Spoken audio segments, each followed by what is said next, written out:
NaMo Narayan. The ancient Indian astrologer में आपका स्वागत है। आज हम आपको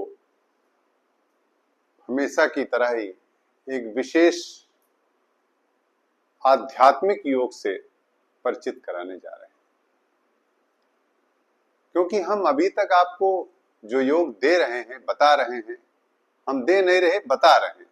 ये तो ऑलरेडी हमारे ग्रंथों में, हमारे आर्ष ग्रंथों में लिखा हुआ, हम तो केवल उसकी व्याख्या कर रहे हैं आपके सामने। आप सभी विद्वान हैं, हमारी दर्शक दीर्घा निश्चित रूप से बहुत ही अच्छे जानकार हैं, हमारे ज्योतिष बंधु जो इस प्रोग्राम को देख रहे हैं।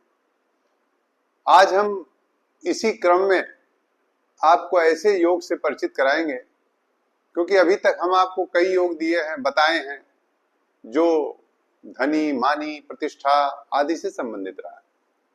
आज हम एक ऐसे योग से आपको परिचित कराने जा रहे हैं जो अध्यात्म की पराकाष्ठा से संबंधित है, जो अध्यात्म की पराकाष्ठा है, अर्थात संत का जीवन है। कोई आवश्यक नहीं है कि वह जातक, वह व्यक्ति केवल एक ही कड़ी में गेरुआ वस्त्र पहन ले तो वही संत हो जाए, ऐसा कुछ नहीं है। ऐसा भी जातक होता है जो जीवन में, संसार में रहते हुए भी प्रमादों से मुक्त रहता है। इसी कड़ी में, इसी क्रम में हम आज आपको वेदांती योग, संत योग और वेदांत से जो परे है, अर्थात वेदांती को न मानने वाला ऐसा भी योग, जो ऐसे भी संत हुए हैं, इस प्रकार से हम आपको बताएंगे। हमने उदाहरण भी ले रखा है, उन उदाहरणों से आपको समझाने का प्रयास करेंगे। इसलिए हम आपसे कह रहे हैं कि कृपया इस चैनल पर अंत तक बने रहिएगा। आपको अच्छा लगेगा ये रोचक प्रोग्राम, जिसमें हम आपको 3 महात्माओं की कुंडली से परिचित कराएंगे और हम बताएंगे कि वो कौन सा योग है जिससे आदमी, व्यक्ति पूर्व जन्म के संस्कारों से अवतारी होता है और अवतार लेता है इस संसार में। अब आप कहेंगे कि ये तो सब में है। हाँ, बिल्कुल, आप में भी हो सकता है। अगर आप अपनी कुंडली देखें तो ये योग यदि आप में है तो आप भी अंशा अवतार अवश्य होंगे। वैसे तो ये सारा संसार ब्रह्म का स्वरूप है, लेकिन किसी में आत्मांश की अधिकता होती है, किसी में जीवांश की अधिकता होती है।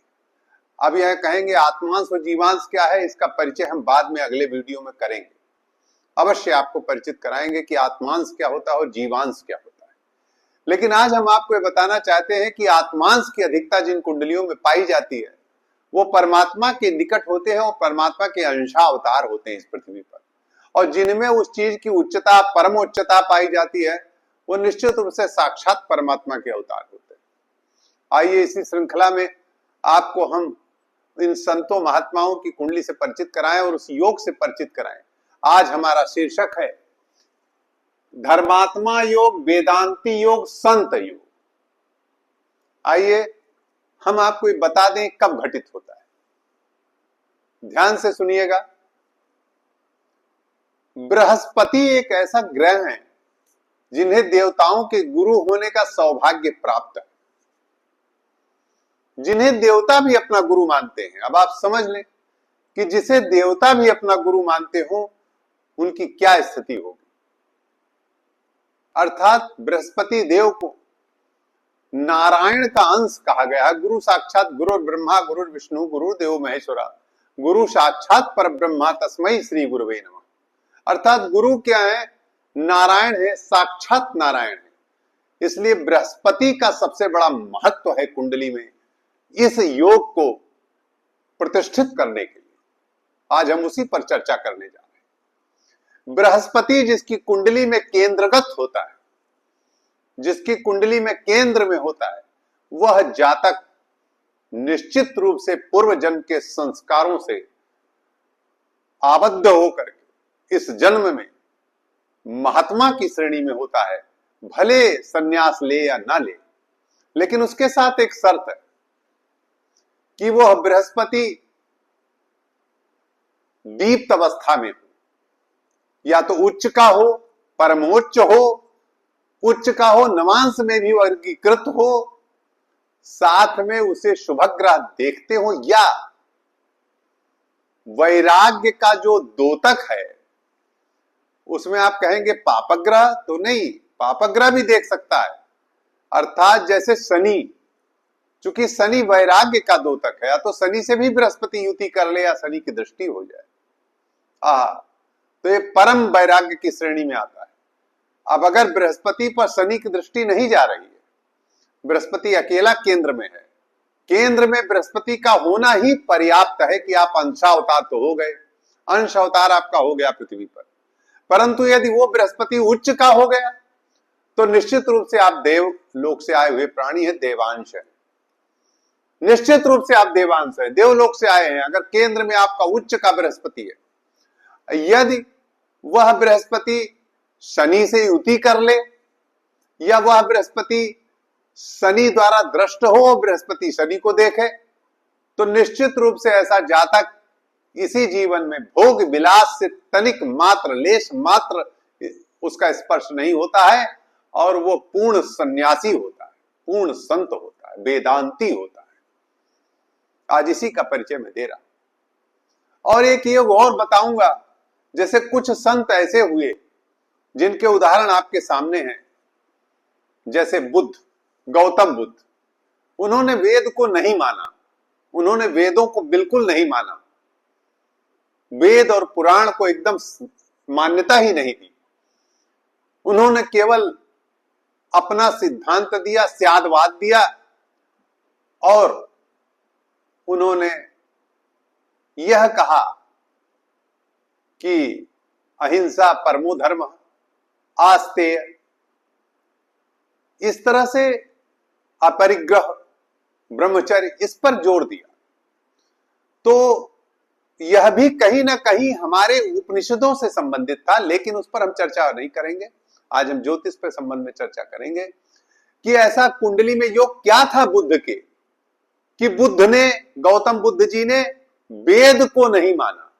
जब मैं वेदांती योग के साथ साथ ये भी योग बता रहा हूं, इसका कारण क्या था?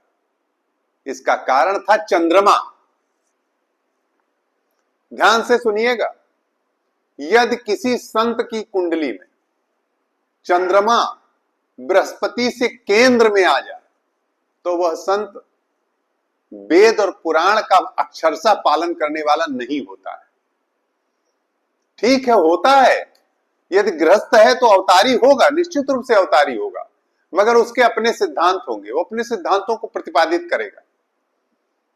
लेकिन जिसके चंद्रमा, चूंकि चंद्र और बृहस्पति गजकेसरी राजयोग को प्रतिष्ठित कर देते हैं, और फिर भोग विलास उनके जीवन का अंग हो जाता है। वो विवाह अवश्य करेंगे, राजा हो जाएंगे, धन धान से संपन्न हो जाएंगे, तो वैराग्य कहां रह जाएगा? आइए इसी पर चर्चा करते हैं। हम पहले आदि गुरु शंकराचार्य जी की कुंडली पर चर्चा कर रहे हैं। कर्क लग्न की कुंडली है, लग्न में बृहस्पति और शुक्र बैठे हुए, उच्च का बृहस्पति है, ध्यान से सुनिएगा, देखिएगा, और शनि की, उच्च के शनि भी है केंद्र में, लेकिन शनि की दृष्टि है दशम, 1 2 3 4 5 6 7 8 9 10, पूर्ण रूप से वैराग्य हुआ इनको। और चंद्रमा देखिए द्वादश भाव में बैठा है, गजकेसरी नहीं है, चंद्रमा बृहस्पति से द्वादश बैठा है। तो आप सभी जानते हैं कि शंकराचार्य का बचपन का जीवन कितना त्यागमय था, कितना अभावग्रस्त था। माता पिता बचपन में ही चले गए। एक माता थी, वो भी किसी तरह भिक्षाटन से उनका जीवन चल रहा था।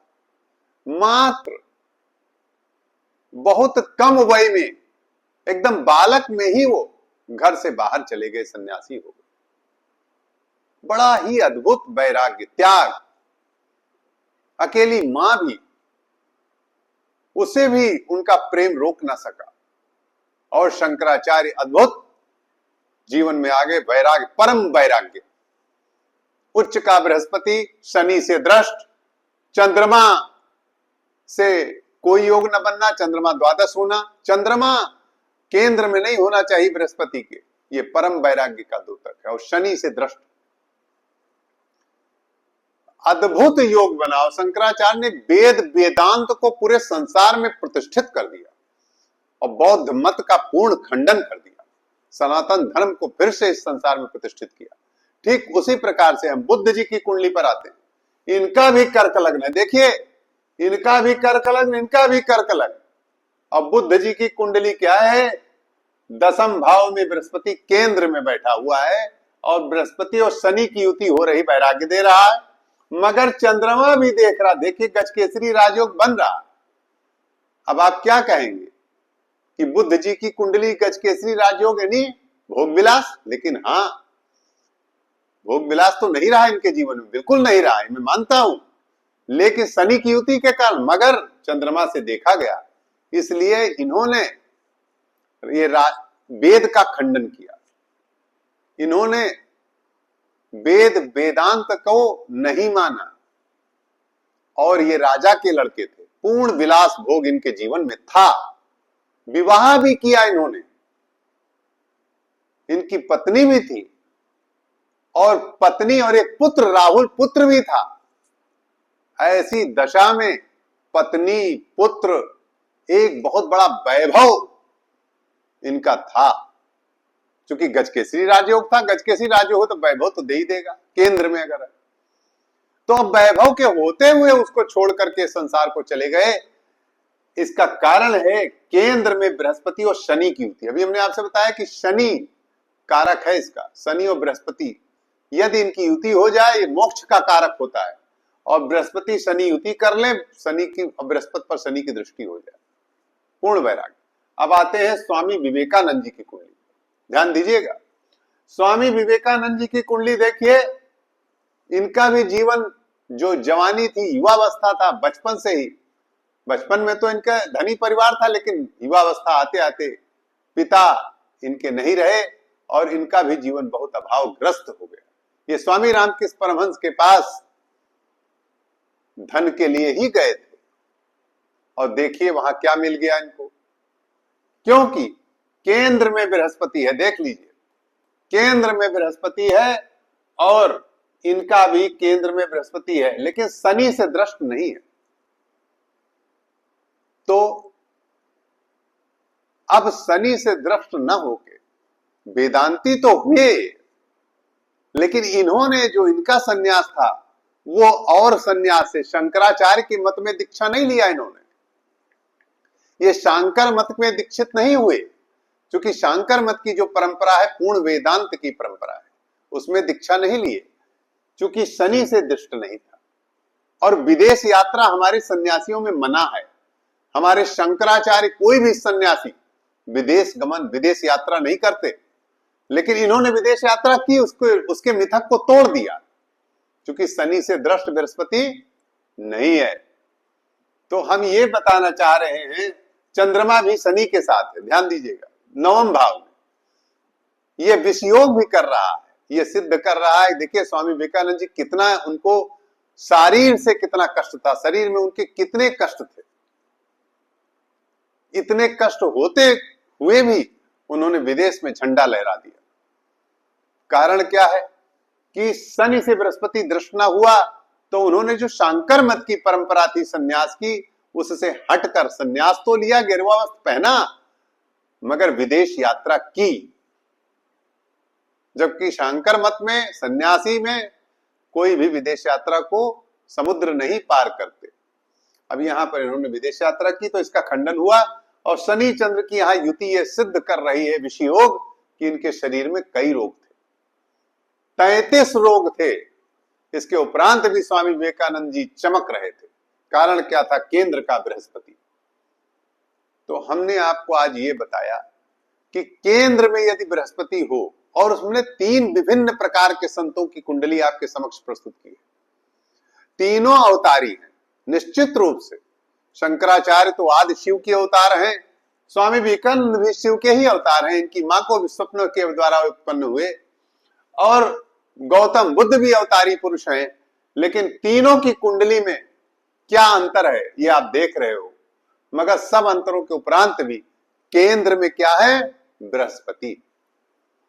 अर्थात आप अपनी भी कुंडली देखें, अपने यजमानों की भी कुंडली देखें, और यदि आपके केंद्र में बृहस्पति है और ये उच्च का है, यदि शनि से युति कर रहा है, तो आप निश्चित आध्यात्मिक हैं और आप इसी जन्म में मोक्ष पाएंगे, इसी जन्म में आपकी मुक्ति होगी, अगला जन्म आपको नहीं लेना पड़ेगा। नमो नारायण।